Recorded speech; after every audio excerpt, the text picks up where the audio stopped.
Before the world lost an acting legend, Heath Ledger was one of the industry's most seasoned actors. Despite the shortness of his lifespan, his accomplishments during his time as an actor left a very lasting impression on movie and television lovers for a very long time. Heath was an Australian Academy Award-winning actor whose work is best known for The Dark Knight and Brokeback Mountain. In 2008, he lost his life to an accidental prescription overdose. Welcome back to our favorite edition of Where Are They Now? I'm your host Michaela, here to break it all down. Heath's on-screen debut came from a television series called Roar, and further proved himself as the best of the best when he went on to act in a slew of other films like Brokeback Mountain and The Brothers Grimm. His additions to these flicks caught the attention of jury members belonging to numerous award ceremonies, who commended him greatly through endless honors for his stellar performances. Nonetheless, it was his role as the Joker in filmmaker Christopher Nolan's The Dark Knight that gave him a household name worldwide. Heath's performances have been compared to audiences with legendary greatnesses like Al Pacino and Marlon Brando. This alone dubbed the late star as one of the greatest actors of all time. This alone has earned the former actor respect from the entire film industry, and it was very unfortunate that he passed away before he was able to achieve other amazing career milestones, especially given the fact that his work as an actor was popularly known for being aspirations for what great acting is. What are some ways Heath starring in films and or movies changed you as a person or altered your perspective about anything? Share your responses below and let's jump right in. Heath was birthed by his mother Sally Ramshaw and his father Kim Ledger in Perth, Australia on April 4th, 1979. His mother was a French teacher and his father was working his way towards pursuing a race car driving career. Heath's education was completed at institutions including Mary's Mount Primary School and Guildford Grammar School. During his school days, he took on the role of Peter Pan in a play he participated in when he was 10 years old.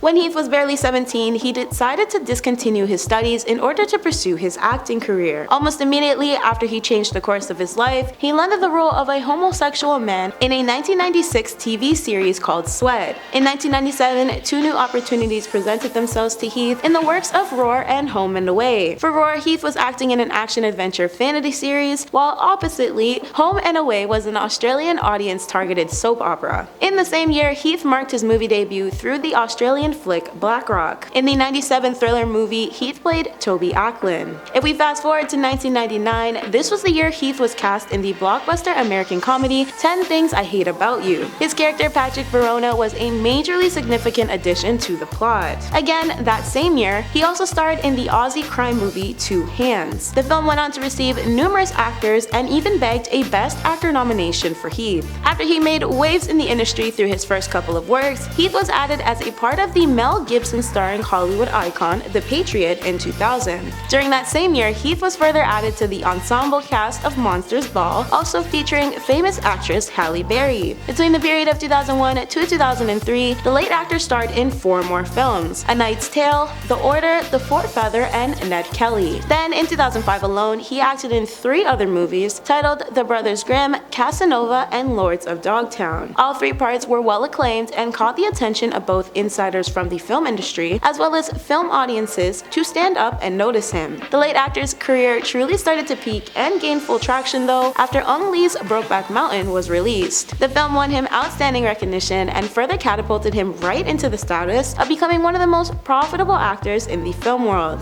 Heath's following release was the 2006 movie Candy, which loosely revolved itself around the novel Candy, a novel of love and addiction. His portrayal of Dan in the movie landed him several awards. That same year, Heath also ventured into directing and ended up filming the musical visual for a track off an Australian hip-hop album called Cause and Effect. Leave a like on today's video if you watched anything Heath acted in during his iconic life. Could be a commercial, movie, or television series, literally anything. Now, let's discuss how Heath truly succeeded before his tragic 2008 passing and how his biggest roles tie into today's video. The role which marked Heath as a legend is none other than his stunning portrayal as the Joker in the 2008 film The Dark Knight. This movie transitioned into one of the world's top highest grossing and honored Heath with his prestigious Academy Award. His part in Candy awarded him Best Actor from one of Film Critics of Australia's ceremonies. For the New York Film Circle Awards, Heath swept the Best Actor category for his Brokeback Mountain role. He was even nominated for the Academy Awards prestigious Best Actor, as well as BAFTA's Best Actor in a leading role for his part as Ennis Del Mar in the same film. In his younger days, Heath was really talented at playing chess and even won a contest before he was 10. Outside of acting, Heath was known for his relationships with popular actresses, including Heather Graham, Naomi Watts, and Lisa Jane. While he filmed Brokeback Mountain in 2004, he began dating fellow actress Michelle Williams. The exes eventually became parents by conceiving a baby girl named Matilda Rose, who they welcomed in 2005. Despite this, he and Michelle's relationship grew sour and caused them to eventually split. Unfortunately, it's now early 2008, and the once known legend Heath lost his life from an accidental cause of overdose. This occurred mere months prior to his best and arguably most memorable work in The Dark Knight was shared with the world.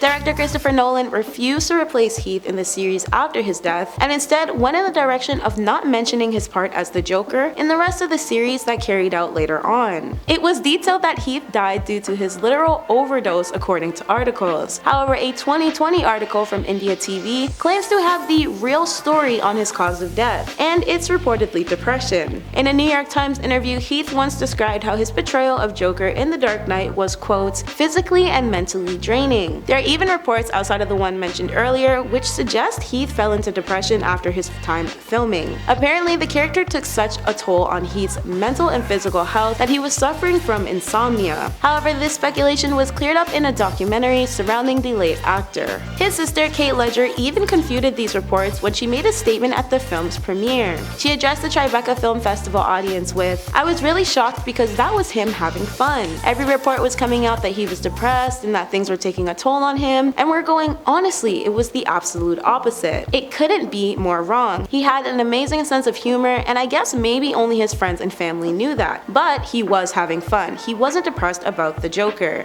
This is interesting considering his November 4th, 2007 published New York Times interview, which included a portion of him telling the outlet, "Last week, I probably slept an average of 2 hours a night. I couldn't stop thinking, my body was exhausted, and my mind was still going." Even more, reports stated and detailed how Heath had supposedly locked himself in a hotel room just to prepare for the parts. And then again in 2007, Heath disclosed to Empire, "It's a combination of reading all the comic books I could that were relevant to the script and then just closing my eyes and meditating on it. I sat around in a hotel room in London for about a month, locked myself away, formed a little diary, and experimented with voices. It was very important to try to find a somewhat iconic voice and laugh. I ended up landing more in the realm of a psychopath, someone with very little to no conscience towards his acts. He's just an absolute sociopath, a cold-blooded mass-murdering clown."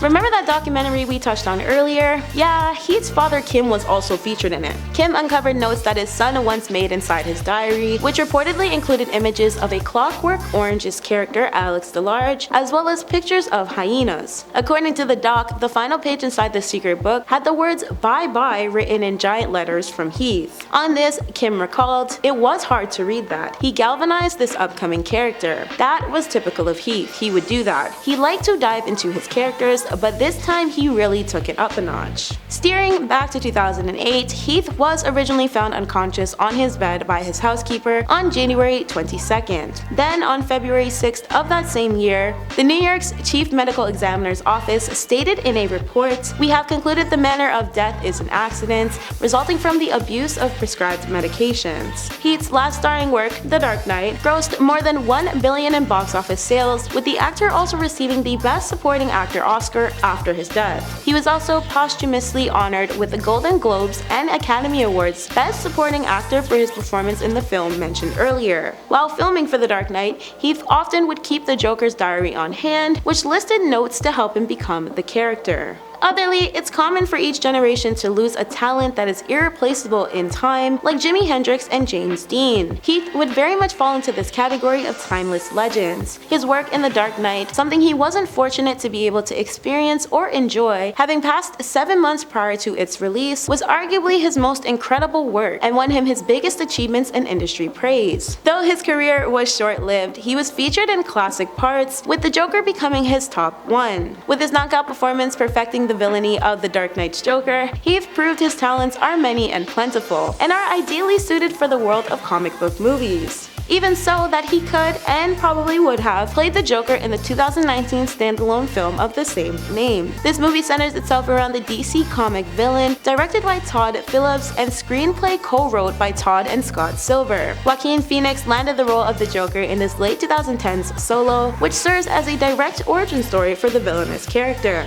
More so, even with the Marvel Cinematic Universe remaining as one of the world's biggest film franchises, some longing fans can't help but ponder how perfectly Heath would have fit into their worlds and which roles he would have absolutely dominated had he lived to see them thrive. One of these handfuls of MCU characters seems to be Loki, the quote, shape-shifting trickster god in Norse mythology, often causing trouble for other gods and heroes. It's obviously difficult to think of anyone outside of Tom Hiddleston portraying this iconic character, as for longer than a decade, this actor has helped evolve Loki into what he is now. However, if we imagine alternate realities, much like the MCU loves to do, picturing Heath as the god of mischief is strikingly intriguing in terms of all the possible ways he could have taken the character. Plus, his past of acting as the psychotic brand of villain as Joker would allow him to have an edge in playing a crafty and cunning villain like Loki. It's a food for thought type thing, and one we all know deep down Heath would have absolutely crushed. All in all, there are so many more amazing roles I believe Heath would have perfected, and if you think of any more, feel free to drop them down in the comments below. That's been today's WATN. Thanks for watching, friends!